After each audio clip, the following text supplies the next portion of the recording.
Love surrounds and envelops you in every moment of your existence, so stop trying to block it out. April 4, 2015. As you are all very well aware, enormous changes are occurring all across the planet as a direct result of your consistent intents to establish peace and abundance for everyone on Earth. Yes, you are aware that your intents are effective and bringing into being the changes necessary to end worldwide suffering. You may occasionally tell yourselves individually, my prayers, my peace meditations, my efforts at sending love to all on Earth, are futile. But deep within, you know that this is not so. As humans, you do experience strong and even extreme mood swings. Do not allow the lows you experience to discourage you. Focus on the good things that are constantly happening, and remind yourselves that it is you who are helping to make them happen. Your presence on Earth, your efforts to change the world through your loving intentions, are essential and most effective. Release all your doubts and rejoice in the coming to fruition of the divine plan for humanity, right now. Yes, right now. As humans, it is difficult for you to rise above the seemingly endless chaos and confusion that envelops the planet as you live your daily lives paying bills and working hard to maintain stable and loving relationships with spouses, parents, children, friends, bosses, and work associates. Frequently there are conflicts, disagreements, misunderstandings, and dismissive behaviors that cause you pain. And everyone is experiencing these same issues. As I keep telling you, the only answer is love. But it seems to you that to be loving in the face of dismissal, disapproval, judgment, and blame only leads to more of the same. It seems that you will be seen as weak if you do not respond appropriately, that is, angrily. But you have also noticed that anger always leads to more anger until the pain is too great to bear, and you retreat inwards hiding your feelings behind a mask of indifference while the pain remains. But the pain occurs only because an aspect of yourselves agrees with the negative judgments you have experienced. It is like being kicked where you already have a wound, a self-inflicted wound, and the pain is intense.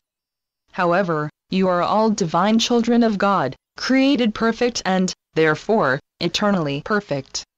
Yes, as humans you do silly, thoughtless, unkind, and hurtful things. It is part of the human experience, an intent on your part to continue holding on to the sense or feeling of being separated from your source. It is an ingrained belief that you are not good enough that mostly grew during childhood as your needs were dismissed as unimportant or were totally unseen. And those essential and basic needs were acknowledgement, acceptance, and of course love. Humanity has been damaged, and over the eons that damage has been passed on from father to son and from mother to daughter, so most of you have grown up in an environment that was at best sometimes threatening and unfriendly, and at worst extremely abusive. When you are a growing child, you learn initially by example, and that is an extremely effective way to learn. Lessons learned like that are very difficult to undo. In fact, they seem to be the sensible and normal lessons that everyone learns. Yes, everyone learns them, but they are neither sensible nor normal, they are insane. You were created in love. Love is your nature, and yet you mostly grew up without it. There was, for most of you, conditional approval, and you all strove endlessly for it, but even if you received it, it was and is not nearly enough. It is as though you were attempting to live in a vacuum into which small amounts of air were pumped just as you were about to expire. You need love.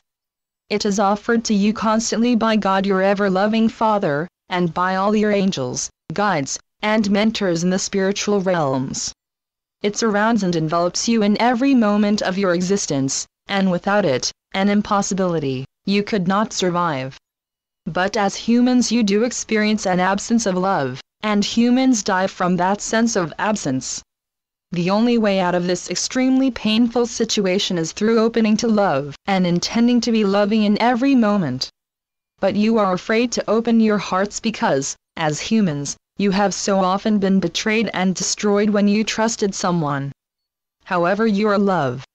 Love is the life force that flows through you constantly. You have just learned to ignore or disregard it as you play the game of separation. That game has become intensely real for you because you have been playing it for eons. Think of some of the ingrained habits that you perceive in others, in fact addictions that they seem totally unable or unwilling to acknowledge, let alone change. And you all have them. But most people are loath to admit that they are addicted to ways of behaving. No, it's just the way I am, they will say. Habits that if they could change or let go of would improve their lives enormously. Your addictions and habits are the illusion. When you make major life changes, as some of you have either by conscious choice or unconsciously when disaster has struck, major illness, divorce, job loss, accident, you are amazed at the improvements you experience in your life. You do not have to suffer. Yes, accidents and illnesses occur bringing pain, but to continue suffering after the physical pain has eased or passed is to bury yourselves in a victim mentality where you blame outside occurrences for what is occurring within you. And as long as you cling to that perception, so will your suffering endure. Remind yourselves daily, hourly, moment to moment if you can, that you are love, that you are one with God, and therefore with one another. When you allow yourselves to be aware of this, you will find that to harm, badmouth, or judge another is impossible. How could love attack itself? As all in the spiritual realms keep telling you, love is the answer to every problem, issue, or situation. When you accept that truth and make a point of acting on it, your life changes vastly, you find peace in the most unlikely places, and your trust is seldom if ever betrayed. As more and more of you do this, and more of you are doing this every day, the world changes, and conflicts wind down allowing peace to prevail. You have had eons of conflicts, wars, and betrayals as you have attempted to remain separated, judging others as wrong, and then by force trying to persuade them of your God-given righteousness. It has not worked, and it cannot work because it is like your right hand being at war with your left. The only solution is to stop. Love surrounds and envelops you in every moment of your existence, so stop trying to block it out. Instead, open your hearts to accept the abundance that is offered to you and rejoice in the wonderful rewards it brings you. Your loving brother, Jesus. Channeled by John Smallman. johnsmallman2.wordpress.com